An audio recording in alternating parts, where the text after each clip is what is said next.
Hello everyone, welcome to Wellness Wednesdays with Stephanie.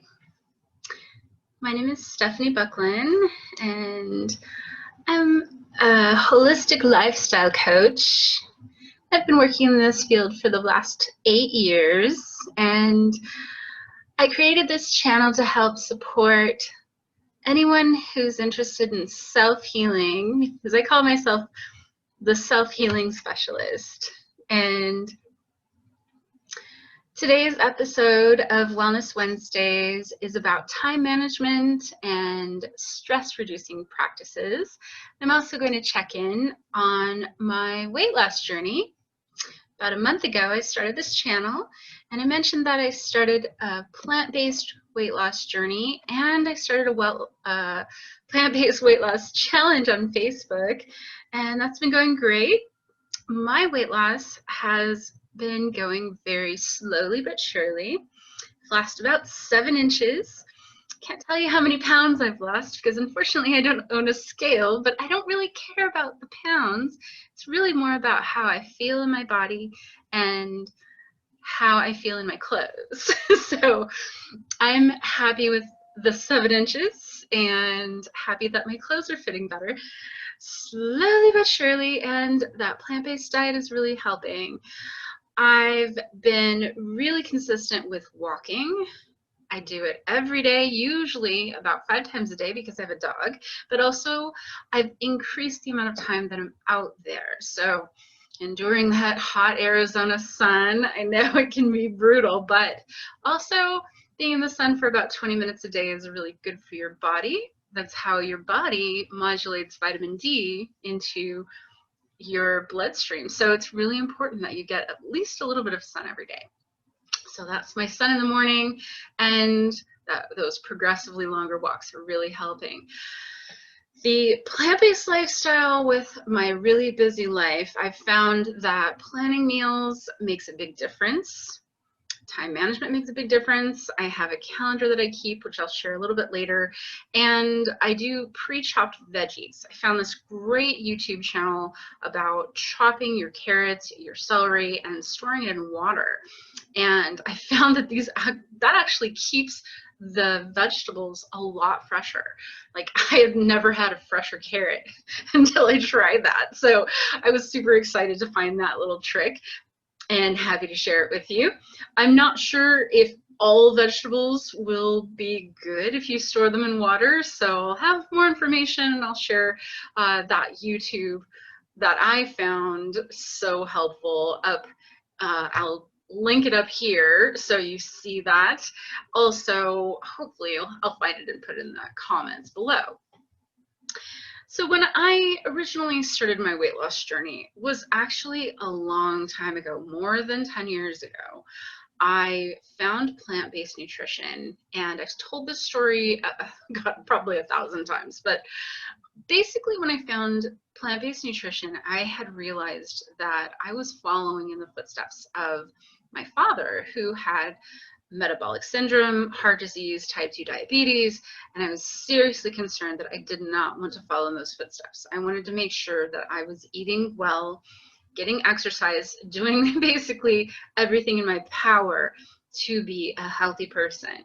And when I adopted a vegan lifestyle, pounds just started dropping off of my body, and it blew my mind how fast and easy it was to lose weight. But it was the whole foods that I was eating. I was eating a ton of salads, a ton of whole foods. I avoided anything, almost everything that was processed, and I took dairy, meat out of my diet very slowly at first. First it was the meat, then it was the dairy. Dairy is one of those things that's really hard to give up, but I was able to do it, and in 2012 and beyond, I was able to lose about 115 pounds. Now, flash forward 8 years, I've gained about 90 of those pounds back. And, you know, COVID had a little bit to do with it, but really it was about stress and life challenges that came up in the last 5 years. So I have set a course. I've set some SMART goals to do regular exercise. I'm doing the walking every single day. also doing yoga 2 or 3 times a week. And I've been toying with the idea of adding resistance training. This has been a suggestion from one of my naturopathic physicians, and also honestly, with the research that I've seen for someone who's over 40, which I am, I feel that resistance training is going to help me with this weight loss, as well as that trim body that I'm aiming for. So I just recently moved. I'm now in Tempe, Arizona, in this cute little apartment, and I have access to a gym. There's a gym on the property and they are open. I have the ability to go in and use it anytime that I want. However, I seem to be intimidated. I'm a little scared to go in there, which is strange. I mean, I remember going into the gym at my old apartment and it was no problem. I don't know what my resistance is, ironically, to resistance training, but the new place and the new gym, it looks great. I've walked by, but I can't seem to go in. So I've decided that I need to find a workout buddy. So that's my goal for this month. Find a workout buddy that I can take with me to that gym and work out. Might be one of my roommates, maybe one of my new neighbors. We'll see how that goes. But that is my new SMART goal that I'm adding to my list of goals, 2 days a week to go for 45-minute workouts and cross-train with the weight machines and bring a little bit of that resistance training into my weekly practice. I will definitely check in next month and let you know how that's going. So I've learned as I've moved through this journey over the last few months that time management is definitely one of the keys to healthy lifestyle. I have always said that self-love is a big one. Being able to love yourself more and being able to really engage yourself and trust that you are strong enough and you have the power to do something.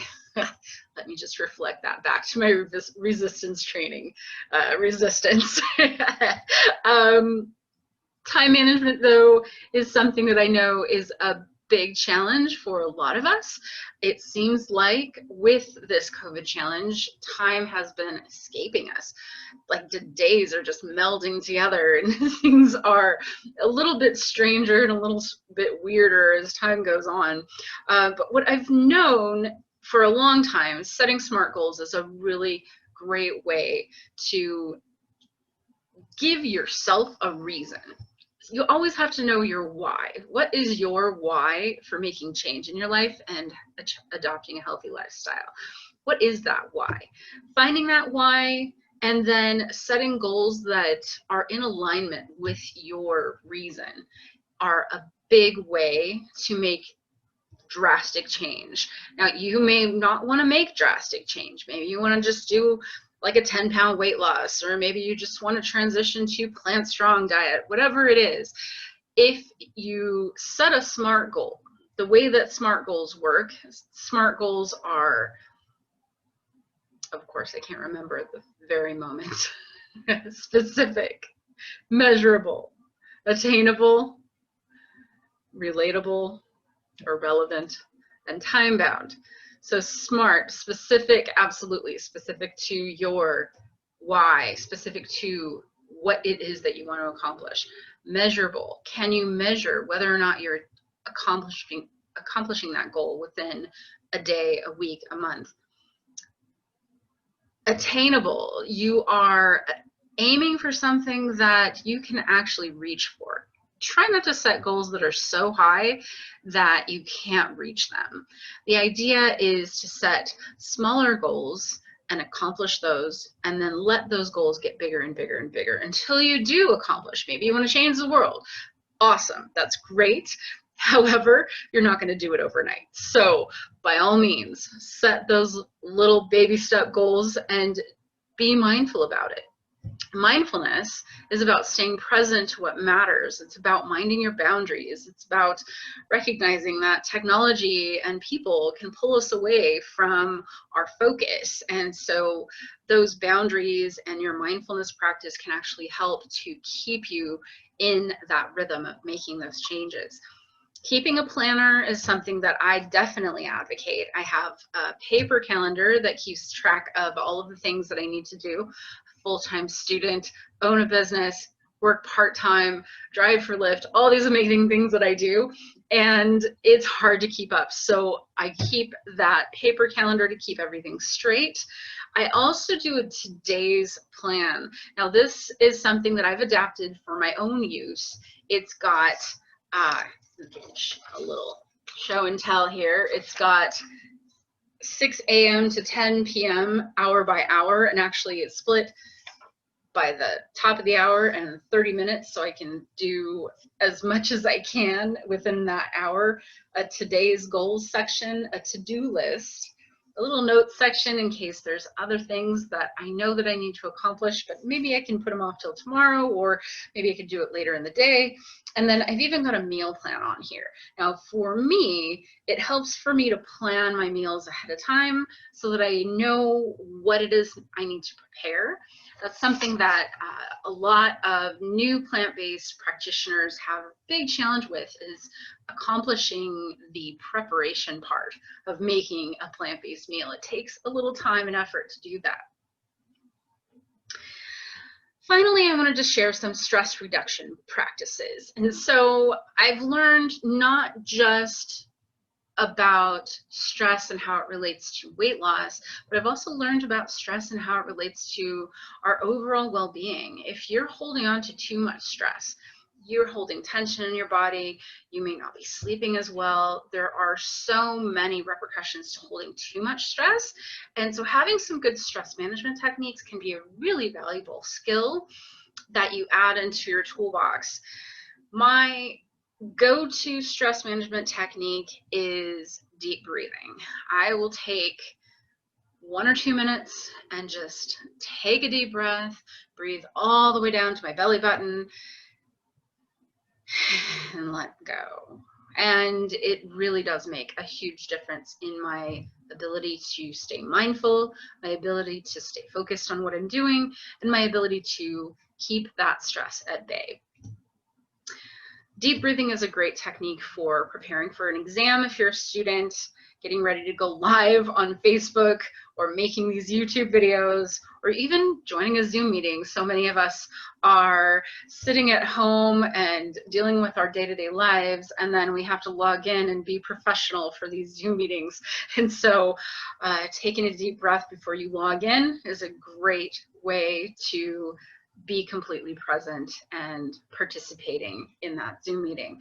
You can also use deep breathing in the middle of a meeting or the middle of an exam. It's not something that you have to go step away to do. It's right here in your body. So it's a great practice. Yoga is also a great stress reliever. I've been practicing yoga now for almost 20 years. And I find that the physical practice, along with the mental release and the emotional release that I get on the yoga mat, is tremendously powerful in managing my stress. Meditation is also a great way to manage stress. I've learned that with my yoga practice, after my yoga, when I'm laying in Shavasana and that final relaxation, I can dip into a meditation that is extremely calming and relaxing, allows me to release a lot of my stress from my body and a lot of stress from my mind. Basically, as you breathe, you're relaxing. You can use a visualization and breathe out your stress. Visualize the stress just leaving your body. It's a wonderful technique. Finally, there is a technique that I've learned that's called progressive muscle relaxation. Progressive muscle relaxation is exactly what it sounds like. It's basically taking different muscle systems in your body, tightening them up, and then releasing them. You tighten them up and then release. And so you do that progressively down your body. I start with my head and neck and then move down my arms, down my torso, down my legs, into my calves and my ankles and my feet. And usually I use this at bedtime to allow my body to relax. I hold a lot of tension. This is something that I've noticed as I've gotten older. I hold a lot of stress. You might see it in my shoulders. I'm holding stress now. There is just some physiological attachments that we hold on to when we're stressed out, and that stress shows up in our physical body. So the more that you have these stress management techniques, honestly, bringing time management into it allows you to manage your stress a little bit better because you're accomplishing things instead of procrastinating. And exercise is tremendously effective in releasing that stress. Having a healthy diet. So all four of these things, being conscious of your stress, taking measures to manage it, using your time wisely, exercising on a regular basis, eating a healthy diet, all of these things relate to a healthier overall lifestyle. And with that, I am complete. So I hope that you enjoyed this video today. And if you enjoyed it, please do hit that like button. Subscribe to my channel if you would like to see future videos, and by all means, click that little bell to get notifications about my videos. If you're inspired by this video and you know someone that would benefit, by all means, please do share this anywhere you'd like on the social medias, send it via email, whatever you'd like. You can contact me if you're interested in my coaching, and I am all over social media, so you can find me just about anywhere on Facebook, Instagram, LinkedIn. I'll go ahead and leave those links down below, as well as my email address if you'd like to get in touch with me. With that, I wish you a good day, and namaste. Be blessed, be well.